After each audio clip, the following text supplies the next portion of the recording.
गुजरावे वे नीफे आवे। ला भी नीफे, मेरा सामान जल्दी दे दे। क्या?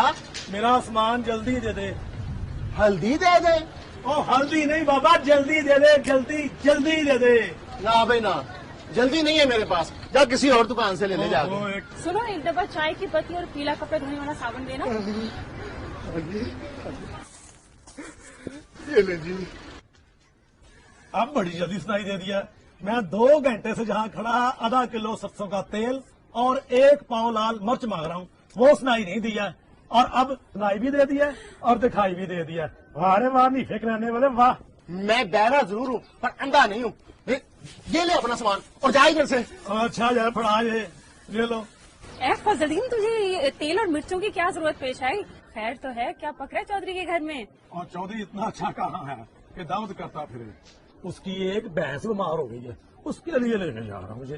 साइमा जी ने कहा है? उन्हें जी सामा जी ने नहीं कहा, उसके बाप दाते का एक पुराना टोटका है, ये टोटका लेके जा रहा हूँ।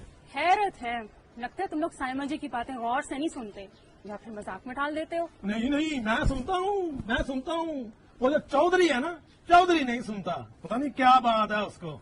वैसे छोड़ो चौधरी को, आज आप बहुत अच्छी लग रही है।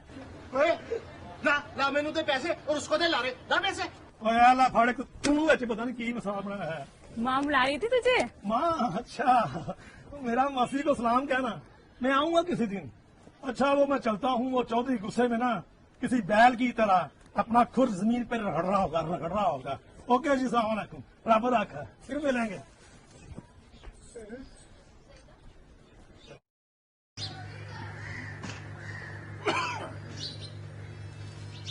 ये फजलू का बच्चा कहाँ मर गया? मेरी भैंस को साड़ू हो गया और इसे अपने मुखलियों से फुर्सत नहीं मिली हो। सलाम चौधरी, फजलू है घर पे? और साइमा जी, मैंने तो उसको कितनी देर से मिर्ची और सरसों का तेल लाने के लिए भेजा हुआ है और अभी तक नहीं मरा। चौधरी जी, चौधरी साहब, ये देखें जी, आधा किलो सरसों का तेल और 1 पाव लाल मिर्च, जल्दी से इसे भैंस को पिलाएं और साड़ू से निजात पाएं। क्या कहा? भैंस को साड़ू हो गया? हाँ जी। तो हाँ साइमा जी, ये बड़ी आम सी बीमारी है, भैंसों को अक्सर हो जाती है। हम उन्हें मिर्चें और सरसों का तेल पिलाते हैं और वो ठीक हो जाती है। साड़ू आम बीमारी तो है, लेकिन खतरनाक भी तो है। जी, इनसे भैंसों के फन हवाना भी तो जाया होने का खदशा होता है। फौरी इलाज बहुत जरूरी है। साइमा जी, आप एक दफा भैंस का मुआयना तो कर लें, हो सकता है साड़ू हो या कुछ और हो। आपको तो माशाल्लाह ज्यादा पता है ना जी। ये गंदगी से फैलती है, भाड़े की सफाई बहुत जरूरी है। और तुमने क्या कहा कि ये एक भैंस तो है? हाँ। उस भैंस को दूसरों से अलग बांध दे, क्योंकि ये लगने वाली बीमारी है। अच्छा, दूसरी भैंसों को भी लग जाएगी। और देख, इसी की वजह से तेरे घर में खुशहाली है और इनके दूध से सेहत जैसी नेमत हमें हमारे लोगों को हासिल है। इन पर टोटके ना आजमा, डॉक्टर से इलाज करा। देख, कहीं देर ना हो जाए। साइमा जी, वैसे बात तो आपने बड़ी पते की है। वह फजलू, जा ये तेल और मिर्चें जाके निफे को वापस कर और डॉक्टर को लेके आ। चौधरी साहब एक काम ना कर लें, मैं डॉक्टर साहब को ले आता हूँ, उतनी देर में ये तेल और मिर्चें गर्म होती रहेंगी। शाबाश है भाई, शाबाश है। तेरा मतलब ये है कि हम भैंस को ये मिर्चें और सरसों का तेल भी पिलाएं और साथ दवाई भी दें? नहीं चौधरी साहब नहीं, भैंस का इलाज तो डॉक्टर साहब ही करेंगे। ये इलाज तो नीचे कराने वाले के लिए है।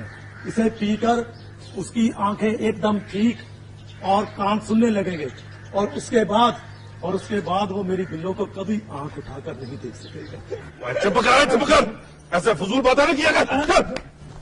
पागल कहीं का। लो, मैंने इसे साथ वाले पिंड भेजना था।